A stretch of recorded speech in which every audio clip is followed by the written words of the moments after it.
Welcome back to the deep dive. So, you sent us something interesting, and we're going to take a look. Right. You know how you sometimes land on a YouTube channel and wow, the community is just so enthusiastic, like super Oh, intense. absolutely. You see it all the time. Yeah, everyone just showering the creator with praise. There are all these inside jokes. It feels like a real club.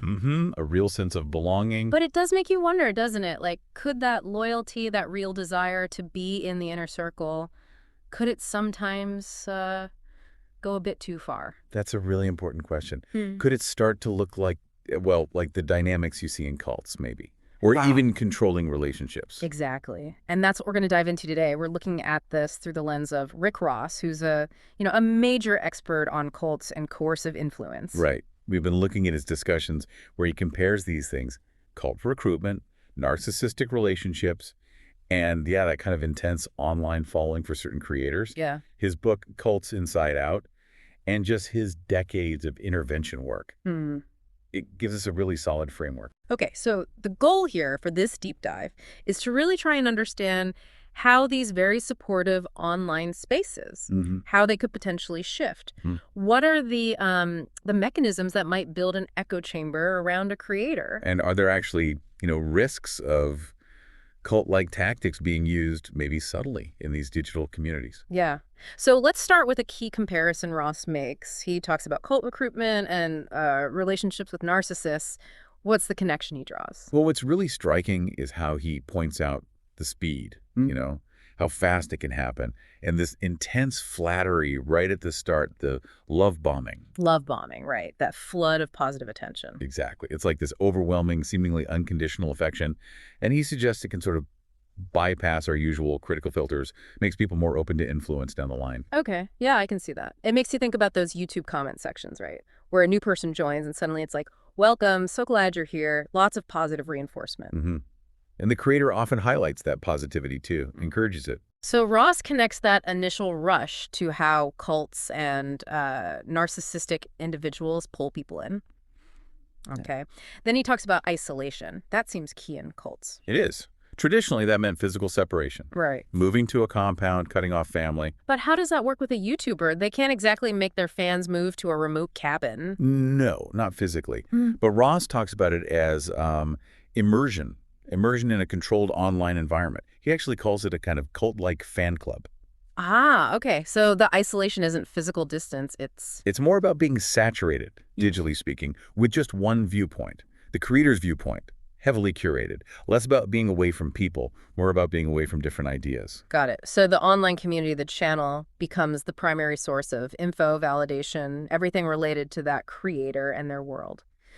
Interesting. Okay, let's zoom in on the creator themselves, the YouTuber at the center. What does Ross say about the typical traits of these kinds of leaders? Well, based on his work, Ross argues that a lot of cult leaders show traits consistent with malignant narcissism or even sociopathy. Wow, okay. Strong terms. What does that look like in practice? Key things are like an inability to ever be wrong, a really strong rejection of any criticism, sometimes even, rage if their authority gets questioned. That definitely makes you pause and think about how some online figures handle feedback. You do see creators sometimes who seem completely unable to admit fault, or who, yeah, lash out if someone disagrees. hmm Ross emphasizes this difficulty with taking criticism constructively. And then he brings up this concept of flying monkeys. Flying monkeys, like The- from Oz. Sort of, yeah. It's a term used in narcissism dynamics. Yeah. It refers to the followers, the enablers, who basically do the leader's dirty work. They're the ones who attack the critics. Oh, right, the super fans in the comments section. You see that constantly. Someone offers even mild criticism, and suddenly a whole bunch of devoted fans pile on, often getting really personal, just fiercely defending the YouTuber. That's exactly the dynamic Ross is pointing to. The leader doesn't always have to get their own hands dirty, so to speak. The loyal followers police the space for them. It insulates the leader. Okay, so that's one way control is maintained. What other tactics might discourage people from thinking critically inside these online bubbles? Ross talks about how cults often keep members incredibly busy. Just constant activity, meetings, tasks. It leaves very little mental space for, quiet reflection or independent thought. And you can kind of see a parallel with YouTube, maybe. The constant stream of videos, the live streams, community tabs, Discord chats. Exactly. It can feel like a full-time job just keeping up. And if you're constantly consuming, constantly engaging, When do you step back and actually think critically about it all? Good point. And Ross also mentioned something called thought-terminating cliches. These are like little slogans or jargon that just shut down dissent. He gives the example of the Moonies using stinking thinking to dismiss any doubt someone might have. Yeah. Like mental stop signs. Precisely. And online, you see versions of this, right? Like, oh, you're just a hater, or you clearly just don't get it. These phrases can instantly invalidate any kind of questioning or disagreement. Yeah, they shut the conversation down fast. Mm-hmm. And don't forget the algorithms on these platforms, YouTube, social media, they're designed to show you more of what you already engage with. Creating an echo chamber, basically. Right. It reinforces your existing views and makes it harder to even encounter different perspectives. Ross talks about this with online radicalization, but the principle applies here too. Plus, he notes how cults and narcissists often badmouth outside sources of information. Don't listen to them, they're negative, or they're just jealous. Creates that us versus them feeling. Okay. Another thing Ross discusses is the bait and switch.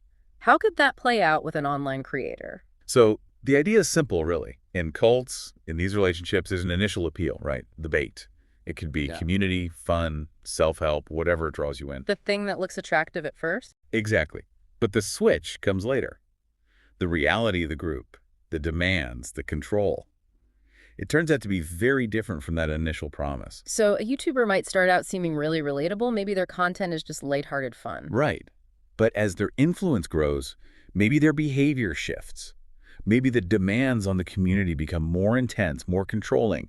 Things could gradually become more extreme, but you're already invested. So the community you joined isn't necessarily the community it becomes. And Ross also talks about creating fear around leaving. How does that work online? It's not like there are physical walls. No, but the walls can be social, psychological.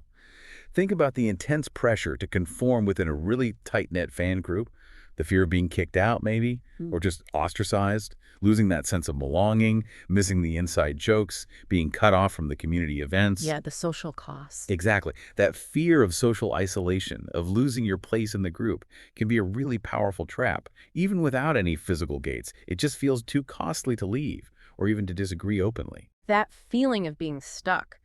Wow. Now, Ross really emphasizes how digital tools have, like, revolutionized things for cults. How does that connect to YouTubers building their communities? Oh, massively. He points out how easy online recruitment is now, how private groups on Facebook or Discord can be used to maintain control and disseminate ideology, how platforms like YouTube itself are perfect for indoctrination. And we see YouTubers using all those tools, don't we? Private servers, members-only content, constant engagement across multiple platforms. All the time. These tools are designed for connection, yes, but they can absolutely be used to create these very insulated, controlled environments. So the tools themselves are neutral, but it's how they're used. Precisely. And like we said, they can keep followers really active, really immersed, which, again, limits the time and space for that critical thinking, that outside perspective. It's kind of sobering, isn't it? The very platforms we enjoy can potentially facilitate this kind of control. Okay, so Ross, drawing on Margaret Singer's work, distinguishes between genuine education and thought reform. This feels like a really key distinction. It's absolutely crucial. Singer's framework, as Ross explains it, basically says education involves open dialogue, you're encouraged to ask questions, sources are transparent, there's accountability. Okay, sounds healthy. Right. Thought reform, on the other hand, relies heavily on deception. Critique isn't allowed, maybe even punished. There's pressure to conform, to submit. And the key is that deception, Ron stresses, nobody knowingly signs up to be brainwashed or join a destructive cult. They think they're joining something positive. Exactly. Ross uses the example of Scientology's Purification Rundown. It's presented as this beneficial health program, right?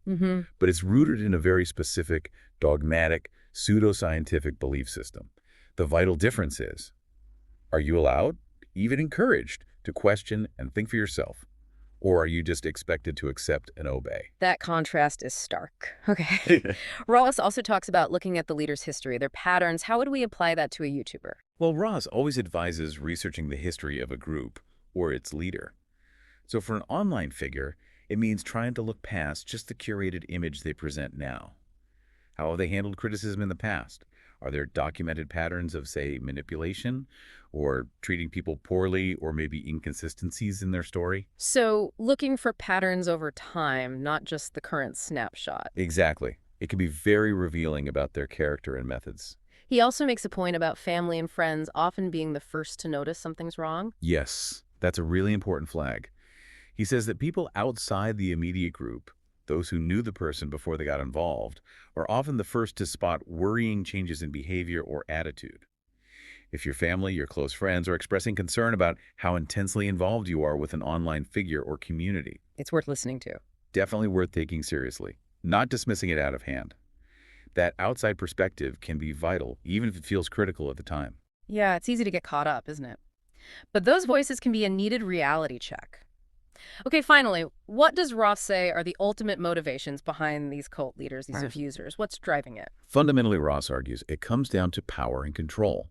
And often, tied into that, is some form of exploitation, financial gain, emotional supply, labor, sex, just the sheer narcissistic need for constant adoration and obedience. So, when looking at a YouTuber and their community, maybe a critical question is, who's really benefiting most here? Is the dynamic primarily serving the creator's needs for power, control, admiration, maybe even money, in ways that go beyond a normal creator-audience relationship? That's precisely the kind of critical lens we need to apply, yes. Okay, so wrapping this up, we've really explored some potentially uncomfortable parallels today, looking at cult-like tactics, dynamics, and narcissistic relationships, and how echoes of these might appear in online communities around certain YouTubers. Yeah, we've touched on that rapid love bombing start, the creation of these digital echo chambers through immersion and maybe algorithms, the role of the leader figure, and those flying monkey defenders. Right, and the ways critical thinking can be discouraged, that potential bait and switch where things change over time, and how digital tools can really amplify influence and control. And throughout, we've tried to stress how vital it is to maintain your critical thinking, to intentionally seek out different perspectives, and just be aware that manipulation can be subtle, even in online spaces that feel really positive and supportive initially. Remembering that difference between genuine education or community and potentially deceptive thought reform seems key. Absolutely. It definitely leaves you with something to think about regarding our own online lives. In this age where online personalities can have such immense influence, how do we stay engaged participants without maybe unknowingly drifting into an echo chamber? It's a question worth reflecting on, for sure. Maybe taking stock of the dynamics in the online communities you're part of. Yeah, good advice. And if anyone wants to dig deeper into Rick Ross's work, his websites are culteducation.com and abusivecontrollingrelationships.com. They have a ton of resources. He's also on Twitter at Rick Allen Ross, and the Cult Education Institute is on Facebook and YouTube too. Great resources. Well, thank you for joining us for this deep dive. Definitely some important things to consider. Thanks for joining us today. See you next time.